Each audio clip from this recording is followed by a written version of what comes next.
Because once we get through the Q&A, we'll get to the documentary. Do you want to talk to the director? Everybody, please welcome Charlie Lightning. Come on out. Come on out. Yes. Look at this man. All black. Fedora. The fashion is on point. Can you just describe your outfit choice this evening? Manchester. Yeah? I feel like you, do you wear the same thing often, or are you that type of person? All the time. Yeah? Is there like, what do you find in consistency like that? I'm a filmmaker. Why are you asking me about clothes? Yeah, you can't put brain power. Why would you waste brain power on what to wear, right? Stupid. So, we've talked many times this evening so far, twice to be exact, but now we're about to watch this movie together. I mean, this is a documentary that's taken literally years and years and years to make. Do you remember the first day you grabbed cameras and said, we should start shooting? Yeah, well, I started off doing these music videos, and then we talked about we should maybe start documenting what he's doing. And I remember it was really early days. We hadn't even really started doing anything. And the show that he was doing, the festival with Liam, was coming up. And it was just, I was like, look, can I just come and film that? And he was like, yeah, cool, let's go and do it. And I remember it was just, well, you see from that footage, that was the first sort of bit that we shot. And I got so much from that weekend, you know, the stuff with Liam, the stuff of him, and I saw there was this, even though it was his sort of first big solo, he's playing to 20,000 people, and he hasn't got a record out, and I remember there was I don't know, it's not doubt, there was a vulnerability to him that I saw, and I saw that you know, there was a journey that we were going to go on, you know, and it was going to progress and going to sort of move forward, and that's what was crazy, I guess, in terms of it being the first show, and he's playing to 20,000 people. Do you know what I mean? But it was, yeah. Anyway. But that's the first day. Do you remember the last day, the final day of shooting? Where were you? It was the beginning bit at the show in Shepherd's Bush Empire in London, and because we didn't know how to start the movie, because we had a different beginning in an earlier cut, and we wanted something that had a bit more energy and excitement, and so that's why that show sort of worked in terms of fitting that in. And but it was just before Christmas, and again it was quite funny because for me in some ways it was the end, you know, in terms of me filming the film, and so it was a sort of bittersweet sort of feeling as well. I mean, we're about to watch this thing together. How many times have you watched it? Give me a rough estimate. But it's funny because you watch it in parts. You know, obviously I've watched it so many times, but it's more as you go along, you watch it in sections, and then it's making the sections work with everything. And again, that's when you're thinking about making a film, when people have said, did you have the idea? It's like, I knew where we were going to go on the journey, or at least we were starting here, and at the end, I hoped it would be where it ended up in Milan. But, you know, it's still an organic process where it all plays out in my head, the whole thing, as I'm sort of shooting it. And I'm thinking about the story, and I'm thinking about stuff that, I need to make sure I cover something here and get that, and then that'll make sense. If say something happens in the dressing room and he talks about something and you're like, oh wow, that's pretty interesting, so I need to make sure that if he's talking about fans or something, I need to cover that to make sure it tells the story. This movie, we're going to watch it soon. I think it's time to bring out the guy who it centers around. Shall I bring out Louis Tomlinson? Not good enough. Everybody give it up for Louis Tomlinson.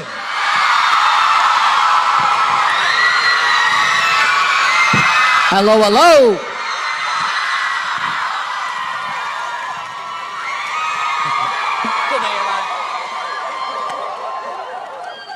So special. Come on then, lad. Oh. Hello. Louis Tomlinson.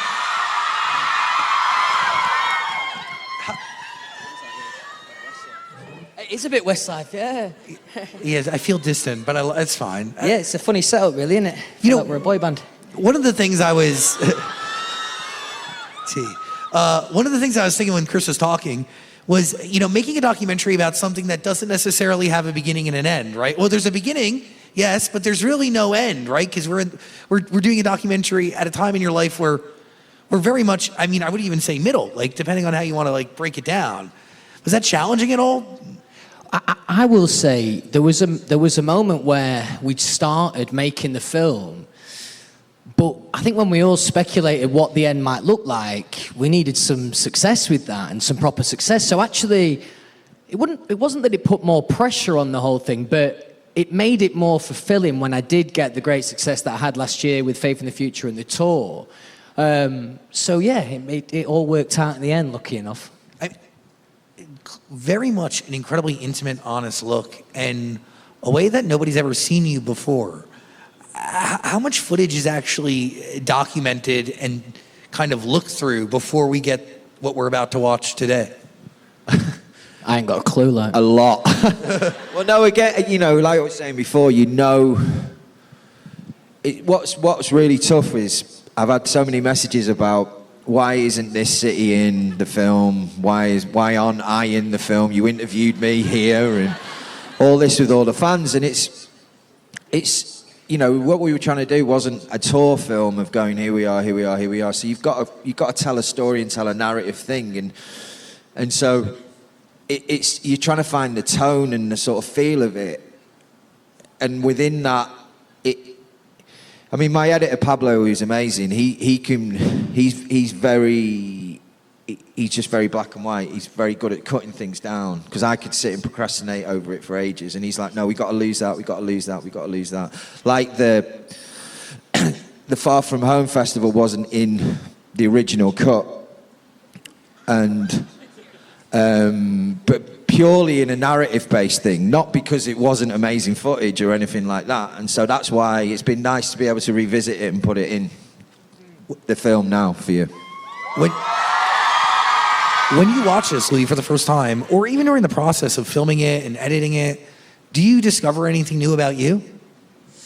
Do you know, it's a really strange thing to watch, funnily enough, because, I'd say the first 6 or 7 edits that I saw, I was looking at it in a very clinical manner. And it wasn't until it was kind of all signed off that I really took it in for what it was, And actually, even just to relive some of those moments for me, or at least it's thought-provoking and it takes you back to the memory. And sometimes that's hard to do just based off the memory. So watching kind of some of that old footage and how I felt at that time, definitely makes me really proud to be sat here on this stage today, definitely.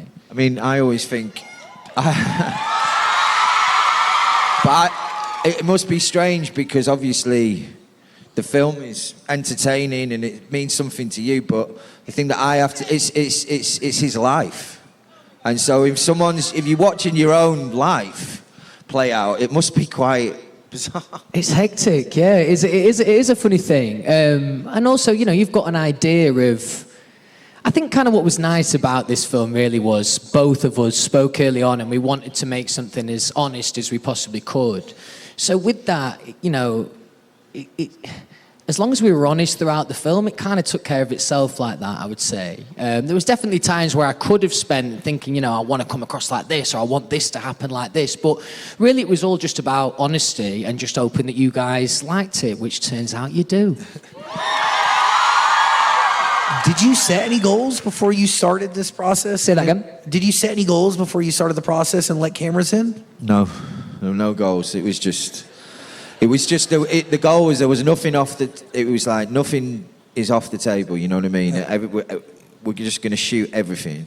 And then I can ask any question, or we can do anything, and because obviously a lot of it is very personal. But again, to have the freedom and the trust to do that, and us to shoot everything, and then at the end we can revisit it and make a decision if it should be in or not, you know. Earlier tonight, we talked about how you guys started, which was as a music video director. Where does your relationship end now? Like, where are you at today? Fucking hell, that's deep. This is it now. This is it. Yeah. I don't know. I suppose we'll have to wait and see. But we've done a lot of good shit together, to be fair, lad, haven't we? Yeah. I mean,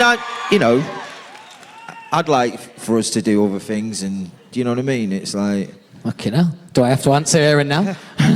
Put you on the spot, please, sir. Whatever you want, Charlie.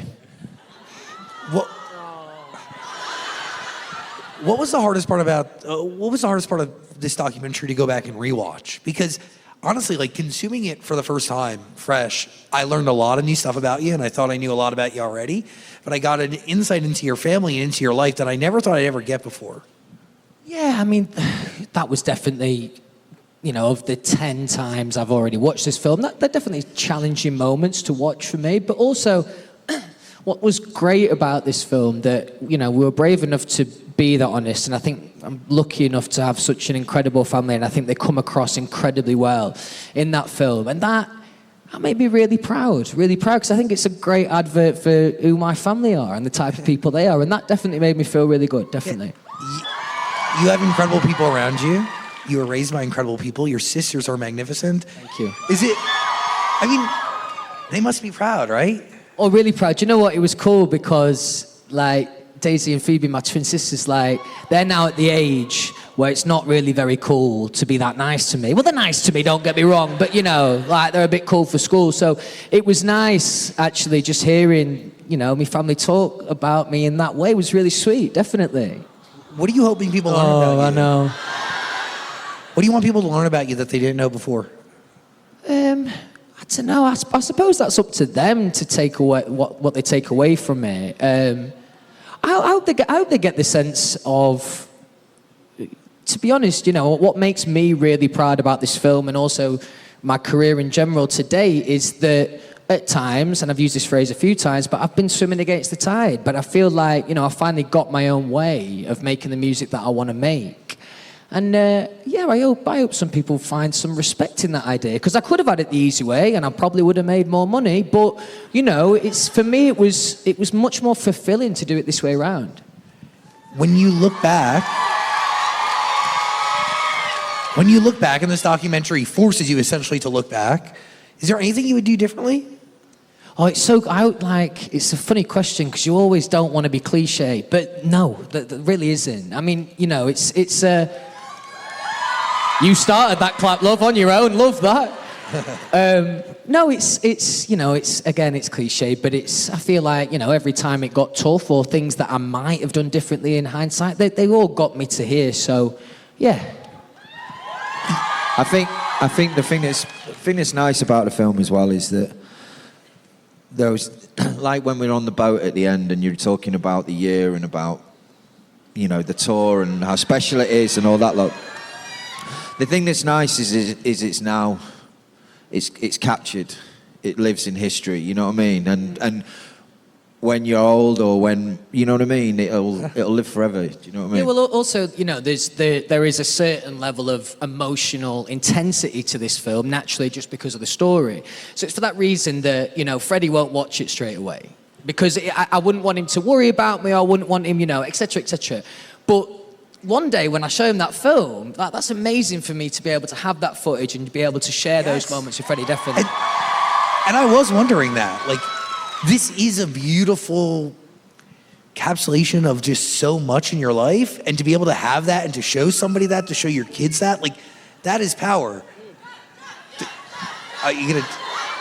You are bad influences. I don't know what you're saying. What is going on? Freaks. We've been gathering a bunch of fan questions from all over the world, by the way, literally from every corner of this planet. Let's take a trip to Poland real quick. We have a friend here who would like to know, where is it easier for you to find inspiration for a song, shifting gears from this documentary to music? I suppose, I mean, I've been trying to write a little bit more imaginative at times, but for me, my bread and butter, I find it much easier to write from experience, really. Sometimes that limits you because you're limited then by your own experiences. But for me, I'm mostly inspired creatively by people and human stories. You know, in the same way that you wanted to get into this, it's a similar kind of thing, really. So when you're crafting new music, are you crafting new music? I've recently just started, yeah. So are we creating music off of other stories or your own? The majority have been my own, but some of the lyric is less direct, so it's maybe not quite as specifically about me. But you like that? Okay, good. Yeah, do you know what? I felt really fulfilled. The last couple of writing sessions I've done have been really, really good. So yeah, I'm just excited in general. The confidence that last year gave me. You know, there's definitely times in my career where I wondered, would I ever feel that confident or feel that fulfilled from doing this? So for me now, like the sky's the limit. I didn't expect to feel like this. So yeah, I just feel really good about what's to come, basically. How is this documentary that we're about to watch giving you new confidence? Well, I think, you know, as I said before, when I watched it for the first time where it wasn't in like a clinical matter and I could watch it kind of, you know, as you guys would, I thought it was pretty brave. I thought it was pretty honest, really. And to kind of put myself out there like that, so that makes me proud. And I think definitely looking back, that'll make me proud. Let's take a trip to the UK. Their name is Tina. She would like to know if you could meet 16-year-old you and give him one piece of advice. What would that be? That's a big question, isn't it? I feel like I always answer the same, but it's the truth. Just trusting your gut, you know, because especially for me as a younger lad and getting into the music industry, you've got no experience. So you've got no experience to go off. So all you've really got is the way that you feel about a certain idea creatively. And if it sits right in your gut, then go with it. If it doesn't, then don't. And be bold enough and brave enough to make the right decisions by yourself. Do you remember the point in your life where you decided to trust your gut? Because, like, easier said than done, and not everybody's always there. Do you know what? It's always been relatively instinctive to me, but as I've said before, the lack of experience sometimes, especially when you're younger and as I was getting into this, that will make you question your gut. You know, especially when you've got people around you who've been working in the business for 15, 20 years, you kind of, you know, you really look to them. But actually, especially as an artist, you've got to look inward and work out who you are as an artist and kind of put that out there. You say something very early in the documentary about One Direction turning into a band that all of you didn't want it to be. Can you describe what that band is? Ooh, you love a little controversial question, you, Zach, eh? Do you know what? No, I think it just got to a point where I don't know really. There was a time where, you know, like, and I think we'd all agree with this in hindsight, you know, there was like a couple of different tour buses, so we weren't all traveling on the same bus, or some of us had different dressing rooms, and I think, you know, in the eye of the storm, sometimes it's hard to kind of see those moments for what they are, and I think, you know, like the dressing rooms, for example, I can remember when that came around, and it was because a lot of people had different friends or family, and sometimes our one dressing room would be absolutely packed, so there was a very nice and honest reason for why, you know, we all had our own. But in the end, it kind of creates an atmosphere, you know. So, but I think that was like a moment in time, really. You know, I think that we would all kind of agree that, you know, that just was what it was at the time. Did you trust your gut back then? Say that again. Did you trust your gut back then? Yeah, oh, definitely. I think from very early on, I trusted my gut, but also not just that, because I was the oldest, there was a natural responsibility on me to say no. Because, you know, is that an R? I mean, maybe, you know. So with that, although that brought its own pressure, I always quite like to be that guy. In the nicest way, sometimes I do quite like to be disruptive like that. So it was kind of fun like that. How do you apply that to your own life? Say that again. How do you apply that disruptiveness to your own life now? Is that right? Yeah, I don't know. I'll let you speak for me then. All right, let's take a trip to Italy. This is from Victoria. She wants to know, what's your favorite thing about your relationship with your Louis, your fans? Well, for a start, I think this film did a brilliant job of kind of, because it's a really hard thing to capture that. You know, I try my best to explain to friends, family, anyone who will listen, basically, about the relationship that we've got. But it's a hard thing to articulate, really, and that's why I think the film is great, because you really get a feel for that phrase that I often use with us, of that codependency, you know, and the elevation of that idea, and especially those live shows. You know, I really do feel like that is a collective intention, definitely. And you feel that in the room. So I think what makes me most proud, other than the obvious things of like the immense dedication, is the relationship that we've got, definitely. That feels special to me. Are the voices you're referring to the voices of the fans, or... Say that again. Are the voices you're referring to in the title, whose voices are they? I think it could be taken either way. I mean, it's a lyric from Bigger Than Me, but I think it could be taken either way.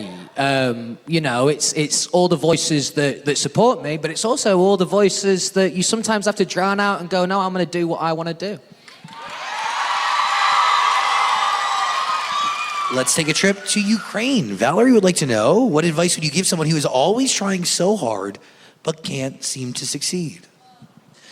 Oh, this is going to be really annoying advice, but just keep doing it. Keep trying. And you know, it's definitely a lot easier said than done. But, you know, good things take a lot of hard work. And sometimes, you know, you do have to pick yourself up over and over again to get what you want. So, or at least that was my story. So, yeah. You're right. Consistency is key. Let's take a trip to Colombia, and let's hear from Sophia. She would like to know, what is the most important message that you wanted to show the world with AOTV? I think honesty. I think it was important for me to have a real, true reflection of who I am. And you know, I've seen quite a few different films like this before. And sometimes they feel a little bit glossy and a little bit make-believe. So I think it was important for me, and what makes, I'm sure, both of us proud, is that there does feel like there's a real honesty to this, because there is a parallel world where this film comes out and it isn't that, you know, and it serves me in a different way, and it puts me in this light that I want to be perceived by. But actually, I thought it was more powerful to be honest. Because let's be honest, you guys know me pretty well by this point anyway.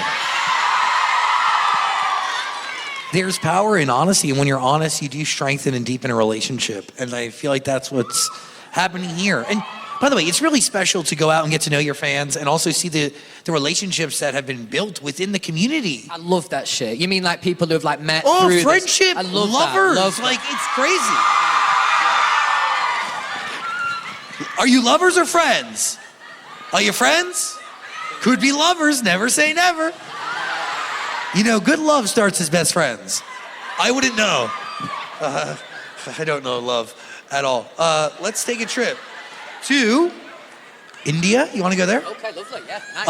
Our friend Mahaswita would like to know, what is your first reaction when you saw the full film? Well, we kind of talked about this, but she also wants to know, how did it feel to see so much honesty on your screen? It kind of, as I said before, there was definitely a time where I thought, fuck, like I've been really, really honest here, you know. But I think, yeah, as I've already said, it just, to be that brave kind of feels good. So, yeah, but the feeling that I get from watching the film is like a lot of pride. I feel really good about it. Is there a part of you that's like, I have a documentary, what next? What next? Yeah, like that's a big like box to check off on the agenda of life. Yeah, it is actually. It is. I don't know. Just keep touring as long as you guys will have me, basically. Which, by the way, there's a world tour coming. We were talking earlier about just the lifestyle that surrounds touring and what motivates you and drives you and keeps you going. I mean, you're not tired? Listen, I don't get me wrong. I do get tired when I'm on the road occasionally, but it's like nothing else, you know. And we were talking before about like how I become like creatively inspired. There's nothing more inspiring actually than those moments, and you get a very evident and obvious reaction to everything you do. But also, you know, there's a lot of, you're all there for the same reason. There's a lot of goodwill in the room, and that makes you feel really good. So, you know, and also you know, I've been to gigs before where, you know, the atmosphere was all right, you know, but like the show was good, the atmosphere was all right. Every fucking show you guys come to, there's a certain level of energy. So it's kind of, it'd be hard, I think, to look at it as any other way. Don't get me wrong, sometimes it is hard. It's hard being away from home and stuff like that, definitely. But it feels like the most real part of the job for me, that does.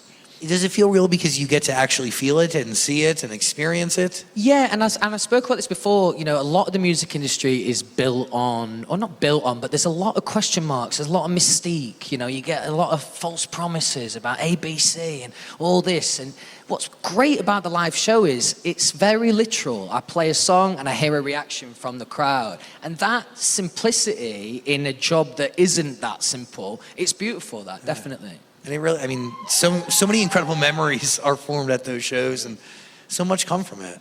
Definitely, and that's and it was another thing about the film, really. You know, when I'm performing, of course I'm present, I'm there doing the show, but it's not as if. The point I'm making is it was really nice to watch the film and actually relive some of those live moments, because it's so. Almost out of body when you're in that space. So actually just to be able to relive it and almost like as a fan definitely was really fulfilling. It's special. And I think it's time for us to relive it right here, right now. Please, give it up